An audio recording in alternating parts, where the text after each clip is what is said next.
muraho neza abakunzi bacu mudukurikira amakuru yanyu. Uno munsi tugiye kuvuga igihe n'igicaniro. Muntu w'Imana amenya igicaniro ni giki, igicaniro ni ikintu kimeze gute.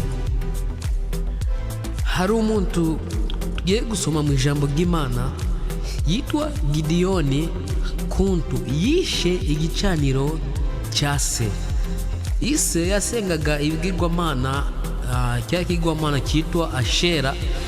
Icyo kigirwamana cyatumye Gideyoni atanesha Abamidiyani, kandi yari umuntu w'umugwanizi kandi n'umuntu yari afise imbaraga, ariko akananigwa kunesha Abamidiyani kuko ise yasengaga ikigwamana, kuko ise yasengaga Ashera. Cyo gituma Gideyoni atashoboye kwica cyangwa kunesha imbaraga cyangwa kunesha intambara n'Abamidiyani.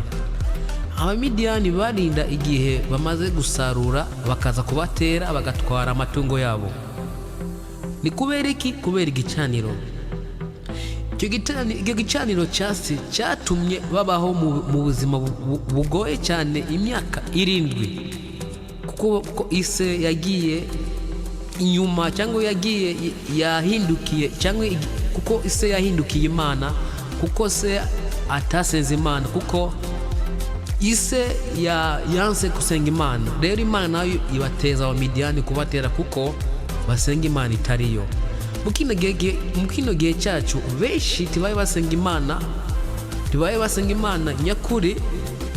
Rero Imana ikabateza abagwanizi babarusha imbaraga bakabatera. Imana ikabateza abarozi, Imana ikabateza abantu kugira ngo bagaruke basenga Imana. Gideyoni Imana iramutemberera. Gideyoni abaza Imana, ese numvishe watubwira ko uri Imana ufite imbaraga, kandi twabibwiye n'abasokuruza bacu uri Imana ufite imbaraga kandi ukora. Ni gute rero Abamidiyani baduhangayishije ino imyaka 7 kandi uriho?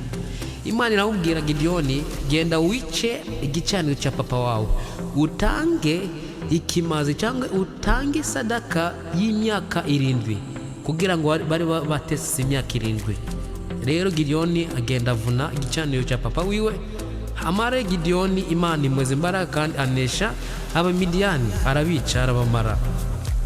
Rero mu kino gihe cyacu dufise ibicaniro bimwe biradufunga.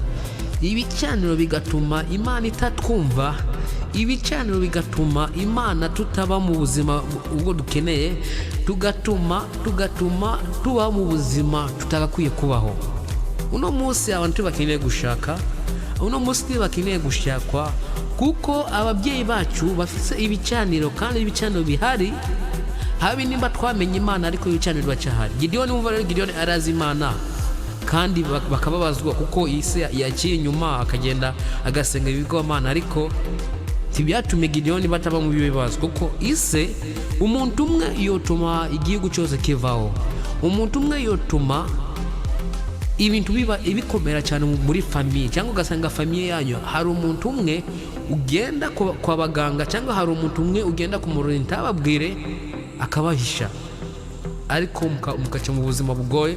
Abantu bagasanga inzara, umva rero ibintu bigakomera, ingora zikabaze, kuko hari umuntu umwe muri famiye atavuze ukuri, cyangwa mu basokuruza bacu tibasenze Imana. Umva rero bubase igicaniro, bagatangira ibigirwamana, bakaraguza, bagafise ibiheko, ugasanga ibyo bintu bikaza mu buzima bwacu bw'abuzukuruza, bigasanga ibyo bicaniro bidufunze. Rero urambwira nabimenye gute? Rero abantu b'Imana tugenegiye, kandi nitutareba cyane abantu turashize cyane. Kino gicaniro kizotumara ubizi utabizi. Kino gicaniro kira arantu kigufunze. Rero kugira ngo wice igicaniro gute? Igicaniro nticyubakwa n'amabuye gusa, cyubakwa n'amaturo. Igihe Eliya yagiye ku musozi Karumeli, nimbari sinzi Karumeli, Eliya yagiye akora igicaniro akora iki? Yatanze iki? Inyamaswa, yatanze amaturo. Cyangwa turebe Aburahamu ukuntu yubatse igicaniro. Yagiye Imana iramubwira ngo Aburahamu mpeza umwana wawe, ariko twibaze yari kubwira Sara yari kwemera? Sara ntiyari kwemera kuko bari babuze umwana iminsi myinshi. Umva rero bari babuze umwana igihe kirekire, kandi Sara aze kwemera ngo bagende batangire Imana ikimazi, batangire Isaka, ntiyari kwemera. Rero izo nyigisho ni z'umuntu wamenye Imana, kandi dukwiye gukora rino jambo. Ntitube abantu nyine bo gusenga Imana gusa tutakora ibyo Imana itubwira. Gukizwa ni ubusa, ariko kuronka imbaraga z'Imana urazikorera. Gukizwa ni kindi kintu, no kugira imbaraga z'Imana ni kindi kintu. Bisaba ko ukorera imbaraga z'Imana. Imbaraga z'Imana ntiwozoronka gusa.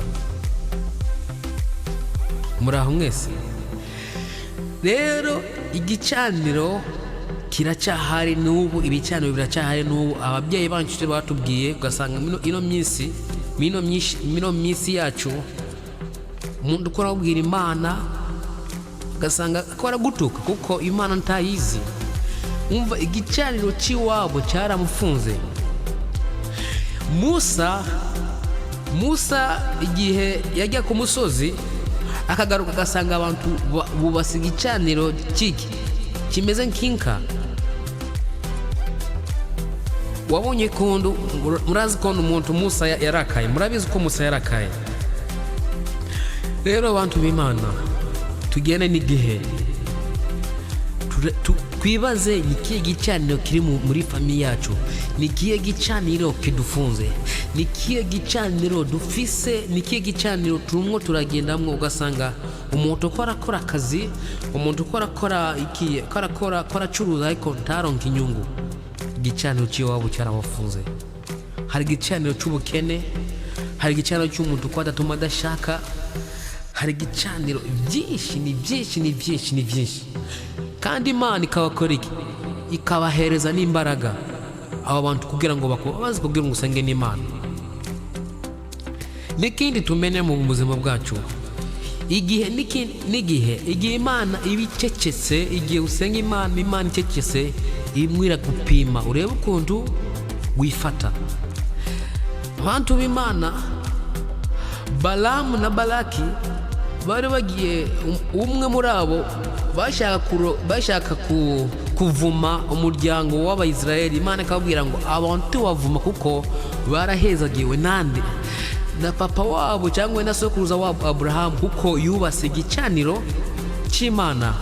Rero reka tuvune, twice ibino bicaniro bidufunze, twubake igicaniro cy'Imana kugira ngo tuze mu buzima bworoshe, tuze mu buzima bufite n'Imana, kugira ngo tutube muri mu buzima bwacu turimo.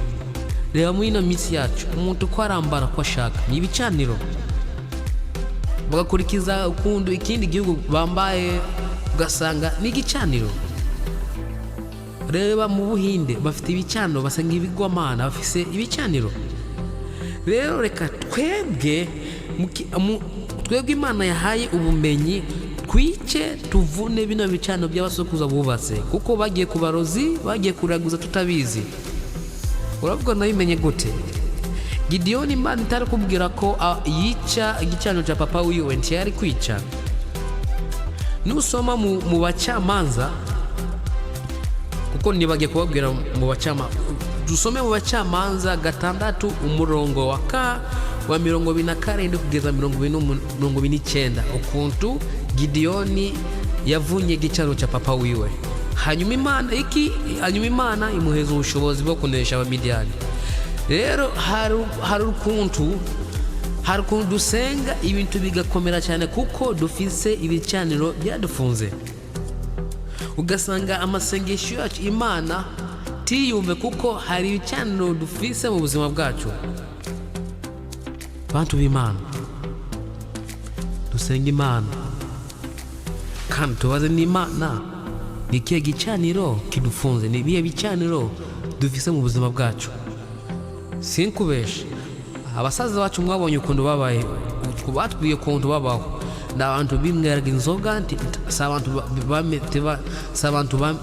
bamenye Imana, si abantu basengaga Imana, n'abantu bakoranaga n'ibigirwamana bakaraguza, bajya mu bapfumu bagapfumuza. Umva rero ibyo bintu barabyubatse, tibatubwiye ko kandi bakavuga n'abuzukuza bazodukurikiza bazokomeze bino bicaniro.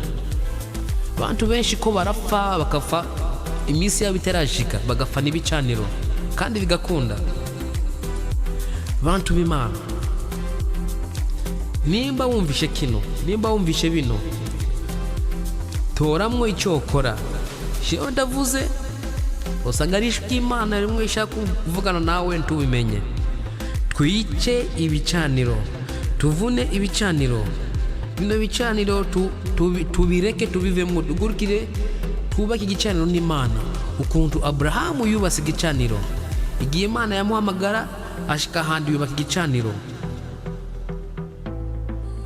Igicaniro kiratandukanye na altare, igicaniro kiratandukanye n'urushengero. Igicaniro n'ahantu h'imbaraga, igicaniro n'ahantu batanga ibimazi. Igicaniro kiratandukanye cyane muntu w'Imana. Igicaniro kiratandukanye n'ikanisa. Abantu bagiye kubapfumu barabizi, abantu bagiye gufumura barabizi. Iyo ugiye ku mupfumu tugenda n'umutwe gusa, hari icyo uba utwaye ku mupfumu. Iyo ugiye kuroga umuntu tugenda gusa, uba utwaye ihene kugira ngo ujye kuraguza, ujye kubwira cyangwa ujye kubwira umurozi akubwira ubuzima bwawe. Rero ni gute abantu bigiye tugenda imbere y'Imana tukagenda n'amaboko gusa?